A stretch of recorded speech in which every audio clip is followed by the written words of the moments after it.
RRB NTPC under graduate exam चल रहा है, सभी लोग उसका एनालिसिस कर रहे हैं, लेकिन सही एनालिसिस वही बता सकता है जो एग्जाम दे के आया है, क्योंकि जितने भी एनालिसिस मेरे पास क्वेश्चन जो बता रहे हैं सब, वो कहीं ना कहीं कुछ में कुछ गलत है। जैसे मेरे एग्जाम में पूछा गया था कि बौद्ध चरित्र करके जो है वो किसने लिखा था। मैंने उसको लुसेंट में खोज लिया लेकिन वो कहीं मिला नहीं। मैंने एसपीडी में भी खोजा लेकिन वो कहीं मिला नहीं। बहुत सारे जीके जिसमें ऐसे क्वेश्चन पूछे जा रहे हैं जो कि आपको ना लुसेंट में मिलेगा ना ही एसपीडी में। तो उसके लिए टेंशन नहीं, क्योंकि अगर आप नहीं बना पा रहे हैं, आपने अच्छी मेहनत की है, तो और कोई भी नहीं बना पा रहा होगा। तो आपको जो फोकस करना है वो फोकस करना है मैथ और रीजनिंग पे, क्योंकि मैथ का एग्जाम जो है, जो मैथ जो टॉपिक है उसका जो क्वेश्चन आ रहे हैं वो 25 से 26 जो है वो एवरेज क्वेश्चन आ रहे हैं, जिसको आप इजी टू मॉडरेट कह सकते हैं। लेकिन 4 क्वेश्चन ऐसे हैं जो कि हैं इजी, लेकिन इतना ज़्यादा उसमें कैलकुलेटिव क्वेश्चन पूछा जा रहा है कि आपका बहुत ज़्यादा समय उसमें लग सकता है।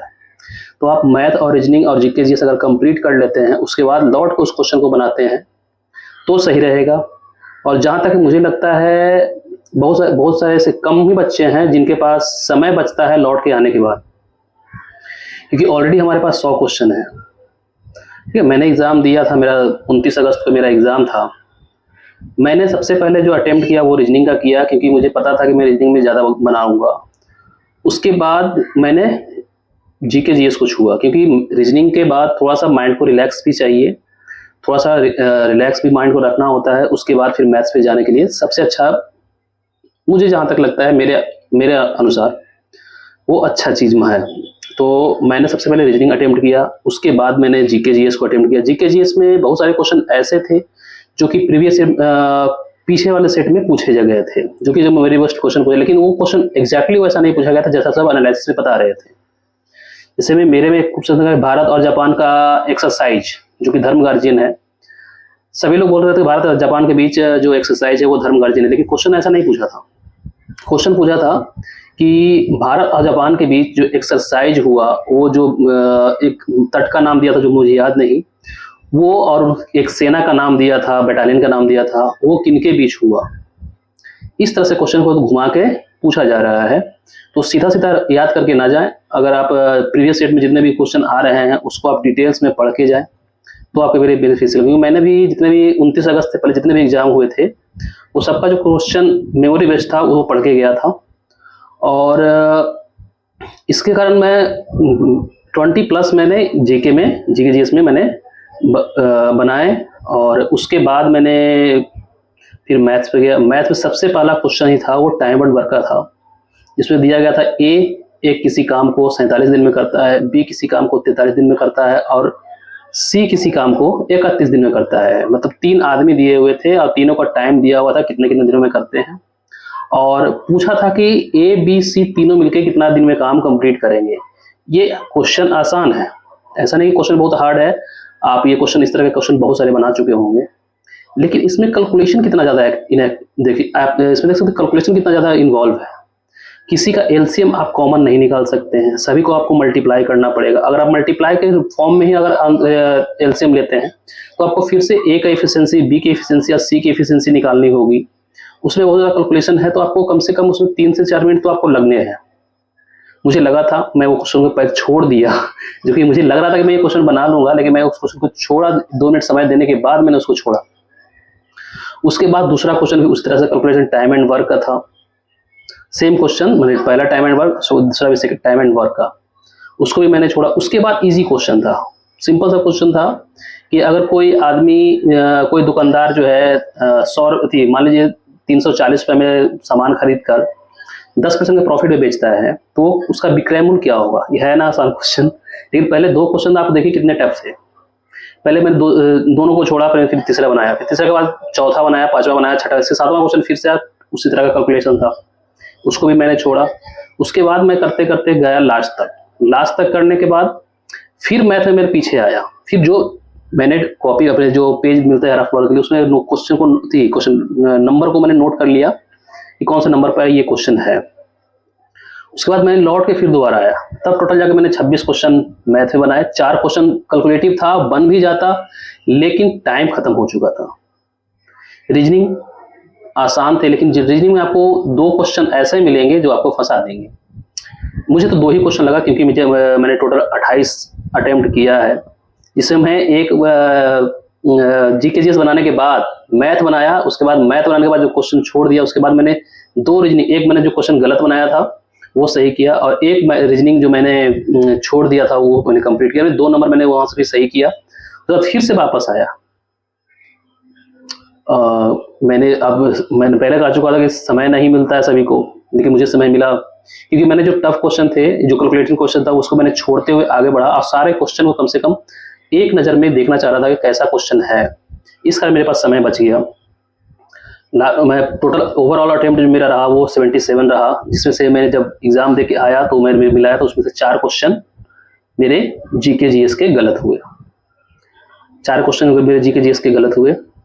मैथ रीजनिंग तो कोई एग्जैक्ट नहीं बता पा रहा था एनालिसिस, तो मैंने उसको काउंट नहीं किया, लेकिन फिर भी मैथ और रीजनिंग में जो होगा वो मैं मानता हूँ कि 90% एक्यूरेसी उसमें होगा। तो इस तरह से मुझे मान लीजिए मुझे 10 क्वेश्चन भी मेरे गलत होते हैं तो 65 नंबर में से 3 नंबर घटा दें, 3.5 नंबर, फिर भी क्वेश्चन जो है कट ऑफ 60 के आसपास या 62 के आसपास मेरा नंबर, 62 के आसपास मेरा नंबर आएगा।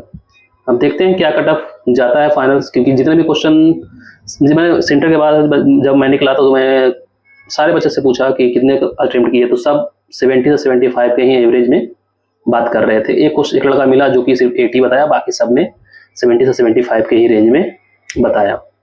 तो आप भी एग्ज़ाम अगर आपका अगले शिफ्ट में है या आगे आने वाले दिनों में है, तो आप फोकस करिए अपने एक्यूरेसी पे। जीके जीएस पे जो क्वेश्चन बनता है उसको बनाइए, नहीं क्वेश्चन बनता है अटेम्प्ट गलत ना कीजिए।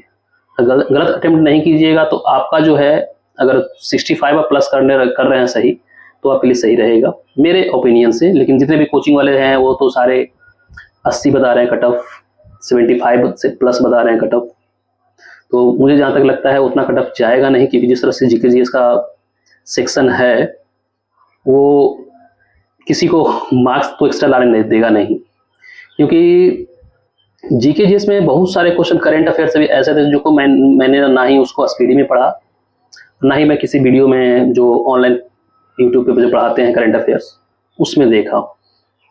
बहुत सारे ऐसे क्वेश्चन थे जो कि मैंने सुना ही कभी नहीं था। एक क्वेश्चन मेरा जो गलत हुआ वो आर्टिकल का था, जिसमें केंद्र और राज्य संबंध के बीच में पूछ रहा था, वो मेरा क्वेश्चन गलत हो गया। दूसरा क्वेश्चन मेरा जो गलत हुआ वो गलत है या सही है मैं नहीं कह सकता, क्योंकि मुझे जहाँ तक लगता है वो मुझे था कि T20 वर्ल्ड कप में 12,000 रन बनाने वाला, मुझे लगा कि मैंने वहाँ पढ़ा पहला खिलाड़ी, पहला खिलाड़ी कौन है, तो उसके हिसाब से विराट कोहली है।